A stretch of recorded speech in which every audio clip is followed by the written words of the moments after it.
존경하는 국민 여러분, 박주선 부의장님과 동료 의원 여러분, 인천 계양 출신 더불어민주당 송영길 의원입니다. 저는 의정생활하면서 일관되게 한미동맹의 중요성을 강조해 왔습니다.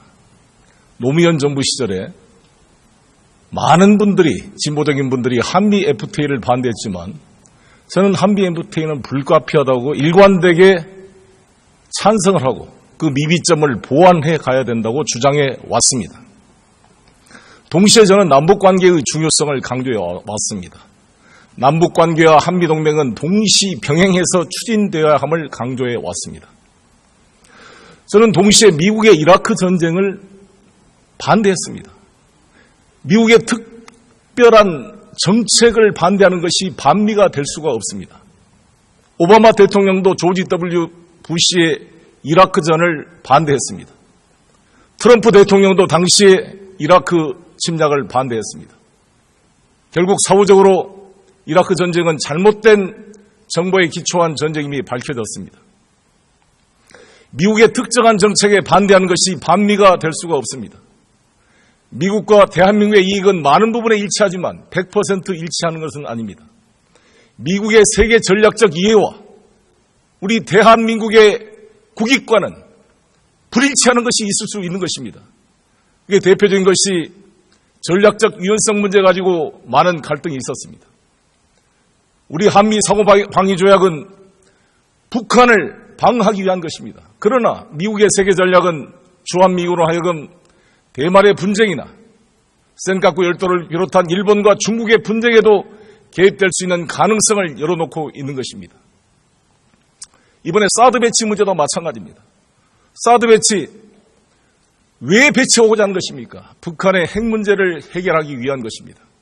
북한 핵 문제가 사드 배치로 해결될 수 있다면 왜 저도 반대하겠습니까? 사드 배치는 북한 핵 문제를 해결할 수 있는 수단이 되기는 여러 가지로 부족합니다. 우리가 지금 중요한 것은 북한의 6차 핵실험을 막는 것입니다. ICBM 개발을 막는 것입니다. 북한 핵 물질이 유출되어서 극단적인 IS 같은 테러리스트 그룹에게 확산되는 것을 막는 것이 매우 중요한 것입니다. 어떻게 막을 수가 있겠습니까? 이것은 북을 압박하고 계속 군사적으로 신무기를 도입하는 것으로만 막을 수 있는 것이 결코 아닙니다. 국제 공조로 막아낼 수밖에 없습니다. 트럼프 대통령도 북핵 문제를 해결하기 위해서는 중국의 역할이 중요함을 다시 강조했습니다. 양세츠 국무위원이 이번에 미국을 방문해서 트럼프와 만나서도 같은 이야기가 오고 갔습니다.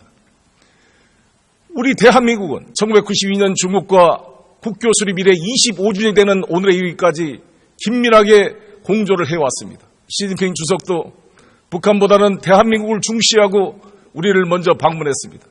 북측과는 최악의 북중 간의 외교관계가 단절되다시피 어려워지고 있었던 상황입니다. 중국은 유엔 결의안 2321-2270을 나름대로 성실하게 준수해 왔습니다. 그런데 어떻게 된 것입니까? 사드 배치로 인해서 한중 관계가 최악의 상태로 빠져들고 있습니다. 오히려 이길성 북한 외교부장이 중국을 방문해서 왕이 부장과 만나 북중 우호 관계를 다지고 있습니다. 얼마나 어리석은 정책입니까? 우리 모든 기업인들은 죽을 맛입니다. 롯데그룹도 중국의 사업이 어려워질 전망입니다. 뿐만 아니라 대한민국이 370억이 넘는 흑자를 남기고 있는 대중국 무역에서 수많은 갈등이 예고됩니다. 어리석은 인조의 정책으로 병자호란을 일으켜왔던 것처럼 어리석은 우리의 외교로 인해서 한중 간에 큰 위협과 문제가 발생하고 있는 것입니다. 그래서 저희는 이렇게 주장합니다. 이 사드 배치 문제는 찬반을 넘어서 차기 정부가 국회의 심의를 통해서 해결할 수 있도록 기회를 줄 것을 촉구하고 있습니다. 정당성이 없는 이 정부가 무리하게 추진해서는 안 됩니다. 다음 정부에서 국회의 심의를 통해서 철저하게 검증이 필요한 것입니다. 중국과 미국을 설득하고 양자 속에 양자택일하는 구조가 아니라 미중 전략 대화를 통해서 이 문제가 해결될 수 있는 제3의 길을 국회에서 찾아낼 수 있다고 저는 생각합니다. 우리 국회의원이 국민의 대표로서 반드시 심의 동의가 필요하다는 점을 다시 한번 강조하는 바입니다. 감사합니다.